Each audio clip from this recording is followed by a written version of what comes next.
हम पुकार पुकार के बोल रहे हैं सर, आदमी लोग सुन रहे नहीं है। ये तो जादू वाला तेल नहीं है, ये 108 जड़ी बूटी का तेल रहता है।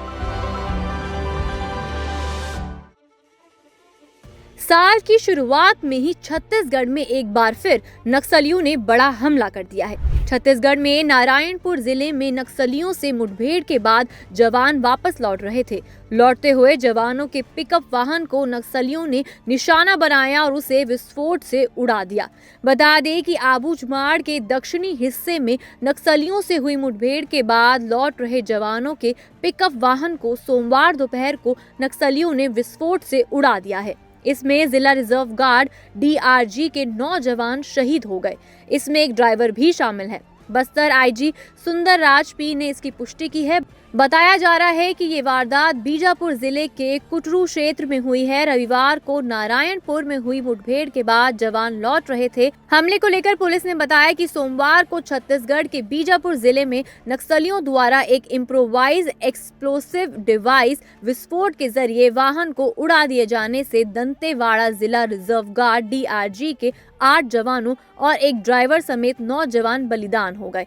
बता दें कि 4 दिन तक जंगल में पैदल चलने के बाद जवान थके हुए थे, इसलिए वो पिकअप वाहन में सवार हो गए। विस्फोट के समय वाहन में लगभग 20 जवान सवार थे। दुर्घटना की सूचना के बाद बीजापुर SP जितेंद्र यादव घटनास्थल की ओर निकल गए। घायल जवानों को वहां से निकालने बचाव अभियान प्रारंभ कर दिया गया।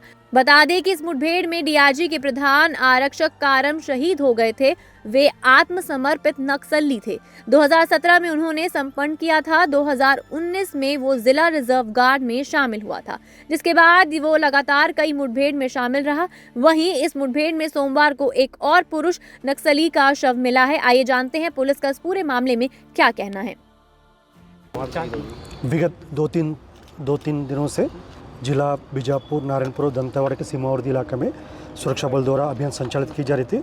इस अभियान में टोटल अब तक 5 माओवादी की डेड बॉडी रिकवर की गई थी। हमारे एक जवान मुठभेड़ में उनका शहादत भी हुआ।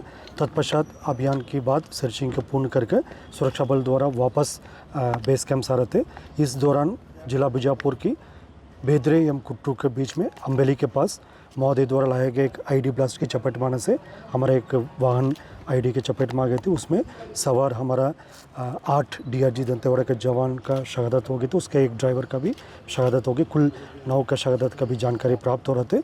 उस स्पॉट में अभी रीइंफोर्समेंट टीम और अन्य जितना भी जो इवैक्यूएशन टीम पहुंच गए थे। अभी तक जो प्राथमिक जानकारी अनुसार कुल सुरक्षा बल का 8 एवं एक ड्राइवर कुल 9 लोग का इस घटना में शहादत हो गए थे। और विस्तृत जानकारी जैसा घटनास्थल का इंस्पेक्शन के बाद फिर और भी जैसा फील्ड से जो जानकारी है उसी के पश्चात हम बता पाएगा।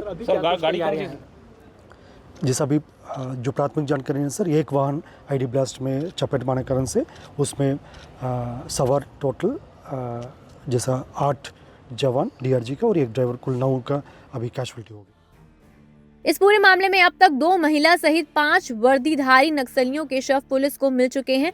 पुलिस के अनुसार मारे गए नक्सली Dandakaranya special zonal committee PLGA platoon number 32 के वरिष्ठ कैडर के हो सकते हैं। बहरहाल नक्सलियों की पहचान की जा रही है। घटनास्थल से अब तक AK-47 सेल्फ लोडिंग राइफल व अन्य अत्याधुनिक हथियार बरामद किए गए हैं। इस अभियान में 4 जिले दंतेवाड़ा, नारायणपुर, बस्तर एवं कोंडागांव के जिला रिजर्व गार्ड के साथ स्पेशल टास्क फोर्स की संयुक्त पार्टी दक्षिण आबूझमाड़ क्षेत्र में अभियान पर है। दंतेवाड़ा में अप्रैल 2010 में नक्सलियों ने CRPF जवानों से भरे वाहन को IED से उड़ा दिया था। इस घटना में 75 जवान शहीद हो गए थे। पिछले कुछ दिनों से सुरक्षा बलों द्वारा लगातार की जा रही कार्रवाई का बदला लेने के लिए नक्सलियों ने इस वारदात को अंजाम दिया है। नक्सलियों द्वारा वाहन को IED से उड़ाने की सूचना मिलने के बाद सुरक्षा बल की एक टीम मौके के लिए रवाना हुई है। कई बार देखने में आया है कि नक्सली IED धमाके के बाद फायरिंग भी करते हैं, लेकिन इस घटना में अभी तक ऐसी कोई सूचना प्राप्त नहीं हुई है। फिलहाल के लिए इतना ही। देश दुनिया की तमाम बड़ी खबरों के लिए देखते रहिए जागरण वीडियोस।